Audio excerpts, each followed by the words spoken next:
বিরহ সংখ্যায় ঋতুপর্ণ ঘোষ তার ফার্স্ট ভার্সনে বিজয় দশমী নিয়ে লিখছেন, সব বাঙালির একসঙ্গে সবচেয়ে বড় বিরহ আর কি আছে।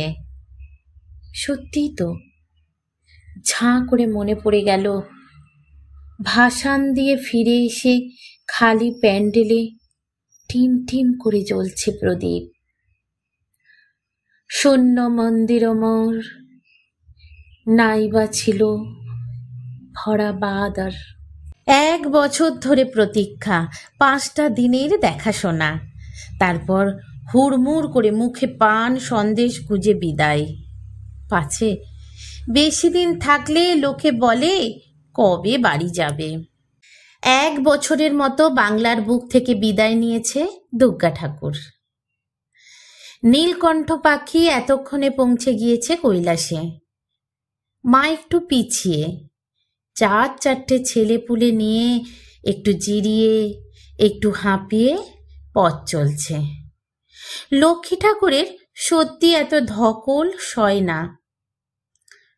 2 দিন পরে আবার ফিরতে হবে, বাড়িতে বাড়িতে, প্যান্ডেলে প্যান্ডেলে।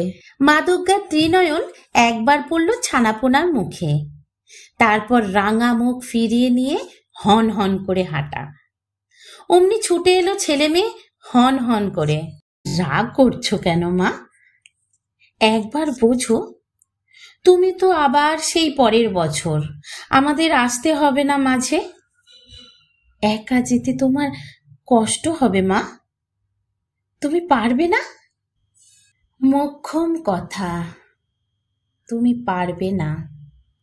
পারতে তো হবেই, বাঙালির সব থেকে বড় স্টার দশভুজা দুর্গা। এমন কি কাজ আছে যা সে পারবে না?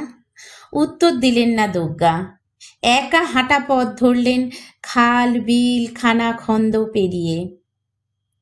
গলার কাজটা একটু যে ধরে এলো না তা নয়, নিজেকে বোঝালেন এত বড় সেলিব্রিটি হতে গেলে দাম তো একটা দিতেই হবে। উচ্চতা মানে যে নিঃসঙ্গতাও। বছর ভরের কৈলাস পর্বত এতদিনে তা কি আর বুঝিয়ে দেয়নি? বুঝিয়ে দেয়।